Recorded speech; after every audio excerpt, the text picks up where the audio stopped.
रात का सन्नाटा चारों ओर फैला हुआ था। एक व्यापारी अकेले जंगल के रास्ते से होता हुआ सौम्यपुर राज्य जा रहा था। तभी उसकी नजर एक प्राचीन बरगद के पेड़ पर पड़ी, जिसकी शाखाएं जमीन तक लटक रही थी। चलते चलते मेरे तो पैर जवाब दे गए। क्यों ना इस घने बरगद के वृक्ष के नीचे थोड़ा आराम कर लिया जाए। व्यापारी पेड़ के नीचे बैठने ही वाला था कि तभी उसके कानों में एक आवाज टकराई। रुक जाओ, नीचे बैठने से पहले तुम्हें एक सवाल का जवाब देना होगा। व्यापारी की नजर जैसे ही पेड़ के ऊपर पड़ी तो उसने देखा एक उल्लू इंसानी आवाज में बोल रहा था। तुम तो एक उल्लू हो, तुम इंसानी आवाज में कैसे बात कर सकते हो? इस बात से कोई मतलब नहीं है। मेरा एक सवाल है, अगर तुम उसका जवाब दे दोगे तो उसके बदले में तुम्हें सोने चांदी के खजाने का पता बता दूंगा, और अगर नहीं दोगे तो तुम्हें पत्थर बना दूंगा। व्यापारी उल्लू की बात सुनकर डर गया। जैसे ही वह भागने को हुआ, वो अपनी जगह से हिल भी नहीं सका। अब तुम यहाँ से मेरे सवाल का जवाब दिए बगैर नहीं जा सकते हो। व्यापारी अपने माथे का पसीना पोंछते हुए बोला। ठीक है, पूछो सवाल।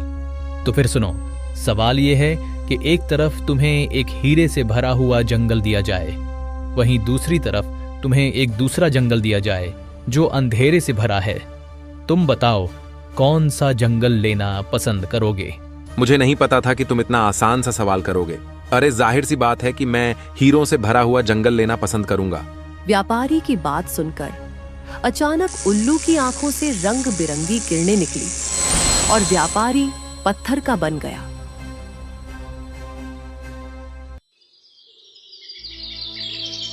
अगली सुबह सौम्यपुर का राजा विक्रम अपने महल के बगीचे में बेचैनी से टहल रहा था कि तभी राजा विक्रम का मंत्री दौड़ते हुए राजा विक्रम के पास आकर बोला। महाराज, कल रात एक और इंसान उस जंगल से लापता हो गया। पहेलियां मत बुझाओ मंत्री, सीधे सीधे बताओ कि आखिरकार क्या हुआ है। महाराज, कल रात हमारे राज्य के कुछ नागरिकों ने दूसरे राज्य से एक व्यापारी को उसी रास्ते से अपने राज्य की ओर आते हुए देखा था, जिस रास्ते में वही बरगद का घना पेड़ पड़ता है। यह सुनकर राजा विक्रम के चेहरे पर चिंता की लकीर दिखाई देने लगी। तुम जाओ, सारे राज्य में ऐलान कर दो कि सभी राज्यवासी मेरे महल के सामने एकत्रित हो जाएं। मैं एक जरूरी घोषणा करना चाहता हूं।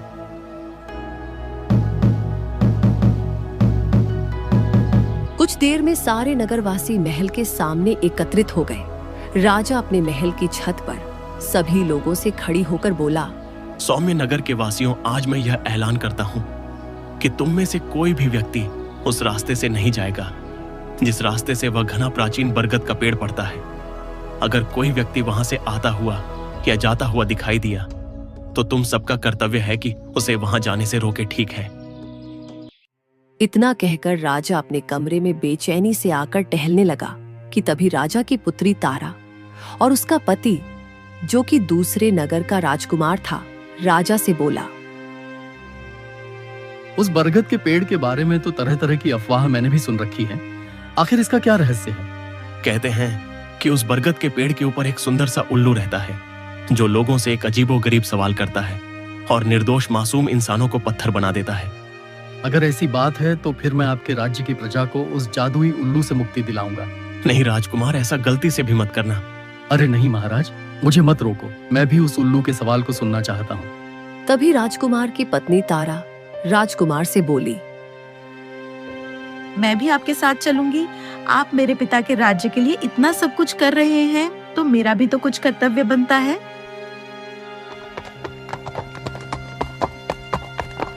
राजकुमार अर्जुन अपनी पत्नी तारा को लेकर दोपहर के समय उसी पुराने बरगद के पेड़ के पास पहुंच गया।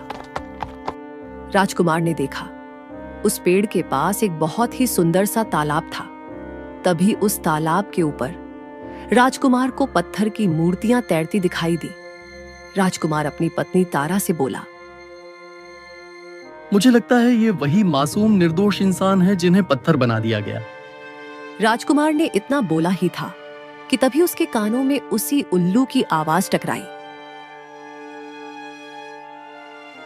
क्या बात है, अब तक तो राजा विक्रम की प्रजा और कुछ मूर्ख इंसान ही यहाँ पर आते थे, आज तो महाराज का दामाद और उनकी पुत्री स्वयं यहाँ पधारे हैं। क्या बात है? मैंने सुना है कि तुम यात्रियों से एक अजीबोगरीब सवाल करते हो और पत्थर बना देते हो। हाँ, क्योंकि वे मेरे सवाल का जवाब नहीं दे पाते थे। अच्छा, पूछो, क्या सवाल पूछना चाहते हो? बड़े निडर हो राजकुमार, लगता है तुम्हें अपने ऊपर काफी भरोसा है। जादुई उल्लू ने राजकुमार और तारा से वही सवाल किया जो उसने व्यापारी से किया था। तो फिर सुनो, सवाल ये है कि एक तरफ तुम्हें एक हीरे से भरा हुआ जंगल दिया जाए, वहीं दूसरी तरफ तुम्हें एक दूसरा जंगल दिया जाए जो अंधेरे से भरा है। तुम बताओ कौन सा जंगल लेना पसंद करोगे? तारा आहिस्ता से अपने पति राजकुमार अर्जुन से बोली। यह तो बहुत ही आसान सवाल है, इसका उत्तर तो आप आसानी से दे देंगे।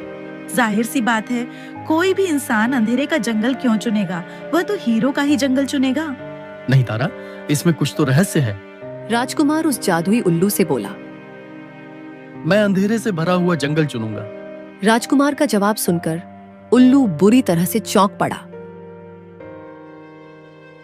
तुम पहले इंसान हो जिसने सही उत्तर दिया, लेकिन शायद तुम नहीं जानते, तुम्हें इस उत्तर के बदले में उस अंधेरे से भरे जंगल में जाना होगा और साथ ही साथ तुम्हारी पत्नी को भी। मैं तुम्हारी बात का मतलब नहीं समझा। मैं भी जानना चाहता हूं कि उस अंधेरे से भरे जंगल में आखिर ऐसा क्या है। अचानक उसी पेड़ पर एक रास्ता बन गया। राजकुमार समझ गया कि अंधेरे जंगल में जाने का रास्ता यही है। राजकुमार अपनी पत्नी का हाथ पकड़कर सीधे उस रास्ते के अंदर चला गया। कुछ पलों में राजकुमार और उसकी पत्नी ने स्वयं को एक बड़े ही भयानक जंगल में पाया, जहां के वृक्ष किसी राक्षस की भांति मालूम पड़ रहे थे। ये कैसा जंगल है? यहाँ तो अंधेरे के अलावा कुछ भी नहीं है। क्या यहाँ पर सूरज नहीं निकलता? तभी राजकुमार और तारा के कानों में बहुत से लोगों की चिल्लाने की आवाज टकराई। तारा, इस जंगल में हमारे अलावा भी और भी इंसान मालूम पड़ते हैं। हमें तुरंत वहां जाकर देखना चाहिए। लगता है उन्हें मदद की आवश्यकता है। राजकुमार तारा को लेकर आवाजों की दिशा की ओर चलने लगा। कुछ देर के बाद वह दोनों एक गुफा के बाहर खड़े हुए थे।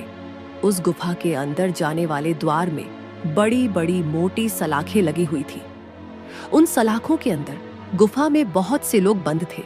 तभी उनमें बंद वहीं व्यापारी राजकुमार की ओर देखकर बोला, आप तो कोई राजकुमार लगते हैं, मुझे यहाँ से निकालिए। मैं दूसरे राज्य का एक व्यापारी हूँ, मुझे निकालिए यहाँ से। तुम तो वही हो जिसके बारे में मंत्री जी बता रहे थे। तुम यहाँ कैसे आए? उस जादुई उल्लू ने मुझसे सवाल पूछा और मैंने उसका उत्तर दिया। अचानक मैंने स्वयं को इस गुफा के अंदर पाया, जहां मेरी ही तरह और भी बहुत से इंसान बंद हैं। राजकुमार अर्जुन ने अपनी तलवार से जैसे ही उन सलाखों को तोड़ने की कोशिश की, अचानक राजकुमार को तेज झटका लगा और वह पीछे की ओर गिर गया। अचानक वह गुफा गायब हो गई और साथ ही साथ आवाज भी।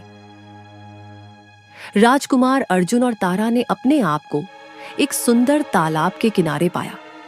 तालाब के किनारे एक बूढ़ी औरत गुमसुम उदास बैठी हुई थी। उन दोनों को देखकर वह बूढ़ी औरत उदासी से बोली, लगता है तुमने उन सलाखों को तोड़ने की कोशिश की थी। तुम्हें कैसे पता? उन सलाखों को जो भी तोड़ने की कोशिश करता है वह यहीं पहुंच जाता है। आखिर इन सब का क्या रहस्य है? कहते हैं यह अंधेरे से भरा जंगल किसी समय बहुत ही सुंदर जंगल हुआ करता था। उस समय यहाँ पर एक जंगल की रानी वास करती थी, मगर एक दिन एक तांत्रिक बुरे इरादों से इस जंगल में आया। उसके जंगल में आते ही सब कुछ खत्म हो गया। तुम्हें अगर बाहर निकलना है और उन सबको आजाद करवाना है तो तुम्हें उस तांत्रिक को खत्म करना होगा। तो मुझे बताओ, वह तांत्रिक कहाँ मिलेगा? यहाँ से कुछ दूर एक बहुत ही पुराना खंडहर है। कहते हैं उसने अपनी पापों की नगरी वहीं पर बसाकर रखी है। ध्यान रखना, वो तुमसे एक सवाल करेगा, तुम जवाब नहीं देना, लेकिन तुम भी उससे कोई ऐसा सवाल करना जिसमें वह कुछ देर के लिए उलझ जाए। तुम्हें उसी मौके का फायदा उठाकर उस पर वार करना है। राजकुमार अर्जुन बगैर देरी किए हुए तारा को लेकर उस पुराने खंडहर की ओर चलने लगा।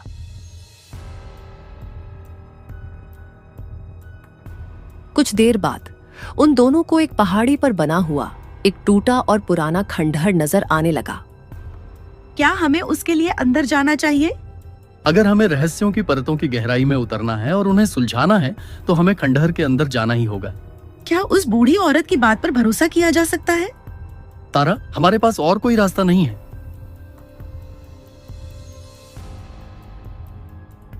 कुछ देर में वो दोनों उस टूटे हुए खंडहर के मुख्य द्वार पर खड़े थे। राजकुमार और तारा ने जैसे ही उस द्वार के अंदर प्रवेश किया, अचानक दोनों ने स्वयं को एक काल कोठरी के अंदर खड़ा हुआ पाया। उस काल कोठरी के अंदर एक व्यक्ति काले कपड़े पहने हुए बैठा हुआ था। लगता है तुम वही तांत्रिक हो। काफी समझदार हो राजकुमार। क्या तुम मुझे जानते हो? तांत्रिक सब जानता है। राजकुमार तांत्रिक को ललकारते हुए बोला, मैं तुम्हें इसी समय युद्ध के लिए ललकारता हूं। लेकिन पहले मेरे एक सवाल का जवाब तो दो। अगर तुमने उस सवाल का उत्तर दे दिया तो गुफा के अंदर सारे बंद इंसानों को मैं छोड़ दूंगा और इस अंधेरे जंगल में सूरज भी निकल आएगा। बोलो, कैसा सवाल? बताओ, इस आकाश में कुल कितने तारे हैं? तांत्रिक का सवाल सुनकर राजकुमार बुरी तरह से चौंक पड़ा और तांत्रिक की ओर बहुत गौर से देखने लगा। अचानक तांत्रिक बहुत जोर से हंसता हुआ उठकर खड़ा हो गया। तभी राजकुमार की पत्नी वहां से गायब हो गई। तारा, मेरी पत्नी कहाँ है? वही, उसी गुफा के अंदर तुम्हारी पत्नी भी आम कैदियों की तरह ही बंद हो गई। राजकुमार अर्जुन, ये तुम्हारा राज्य नहीं है, ये मेरा राज्य है और यहाँ पर मेरा आदेश चलता है। अरे तुम तो सवाल का जवाब दो। तांत्रिक ने इतना कहा ही था कि तभी राजकुमार ने स्वयं को खंडहर की छत पर मौजूद पाया, जहां तांत्रिक उसे मुस्कुराते हुए देख रहा था। क्या लगता है कि तांत्रिक को हरा पाना इतना आसान होगा? क्या तुमने देखा नहीं? तुम्हारी पत्नी को बैठे बैठे मैंने गायब कर दिया और तुम्हारे पलक झपकने पहले ही मैं तुम्हें इस खंडहर की छत पर ले आया। जानते हो मैं तुम्हें यहां पर क्यों लाया हूं? तुम्हें यहां से धक्का देकर तुम्हारे प्राण लेने के लिए, समझे? तभी राजकुमार मुस्कुराते हुए उस तांत्रिक से बोला, तुम दूसरों से सवाल करते हो ना, क्या मेरे एक सवाल का उत्तर दे सकते हो? बोलो। राजकुमार की बात सुनकर तांत्रिक बुरी तरह से चौंक पड़ा। मेरे सिर्फ इतना ही कहने से तुम चौंक पड़े? तुम तो बड़े तांत्रिक हो ना, तो बताओ, क्या तुम मेरे सवाल का उत्तर दे सकते हो? अगर नहीं दे सकते तो फिर इस जंगल को छोड़कर हमेशा के लिए चले जाओ। बोलो। तांत्रिक बुरी तरह से आवेश में आ गया और बोला, तांत्रिक सब जानता है, पूछो क्या पूछना चाहते हो? तुमने कुछ देर पहले मुझसे सवाल पूछा था कि आकाश में कितने तारे हैं। मैं तुमसे सवाल पूछता हूँ कि मेरे सर पर कितने बाल हैं, बताओ। तांत्रिक राजकुमार के बालों को बहुत ही गौर से देखने लगा। उसके देखने के अंदाज से ऐसा लग रहा था मानो कि वो राजकुमार के बालों को गिनने का प्रयास कर रहा हो और बहुत ही जल्द उसमें सफल भी होने वाला हो। अचानक राजकुमार ने अपनी तलवार निकालकर उस तांत्रिक के ऊपर वार कर दिया। वार करते ही वह तांत्रिक एक काले धुएं में परिवर्तित होकर गायब हो गया। तभी राजकुमार ने देखा उस खंडहर के ऊपर आकाश में सूरज उगाया और वो अंधेरे से भरा जंगल देखते ही देखते एक बहुत ही सुंदर जंगल में परिवर्तित हो गया। अगले ही पल राजकुमार ने स्वयं को उस बरगद के पेड़ के पास खड़ा हुआ पाया, जहां पर तारा और वह सारे लोग मौजूद थे जो कि उस गुफा के अंदर बंद थे। कुछ ही देर में वो उल्लू उड़ते हुए राजकुमार के पास आकर खड़ा हो गया और वो एक सुंदर स्त्री में परिवर्तित हो गया। तुम्हारा बहुत बहुत धन्यवाद राजकुमार। मुझे विश्वास था कि तुम उस अंधेरी जंगल को पार करके उस तांत्रिक तक जरूर पहुंच जाओगे। एक बात समझ में नहीं आई कि यहाँ पर एक तालाब बहता था, वो कहाँ गया? और वही दूसरी बात, तुम तो इंसानों को पत्थर बना देती थी, फिर वो सब उस अंधेरे जंगल में बंदी कैसे बन जाते थे? यहाँ के लिए वो लोग पत्थर के बन जाते थे, लेकिन उनकी आत्मा उस अंधेरी जंगल की गुफा में कैद कर दी जाती थी। तुम्हें जो उस सुंदर तालाब के पास बूढ़ी औरत मिली थी, वह औरत मेरी माँ थी। राजकुमार अर्जुन उसकी बात सुनकर पूरी तरह से चौंक पड़ा। बरसों पहले उस तांत्रिक ने मुझे अपने सवालों में उलझाकर मुझे उल्लू बना दिया और मेरे जंगल पर कब्जा कर लिया। तब से मैं हर यात्री से यही सवाल पूछती थी। मैं जानती थी मेरे प्रश्न का विपरीत उत्तर वही दे सकता है जिसके दिल में इंसानियत होगी, और वह तुम थे। इतना बोल के वह सुंदर स्त्री गायब हो गई और सौम्यपुर राज्य में सब सही हो गया।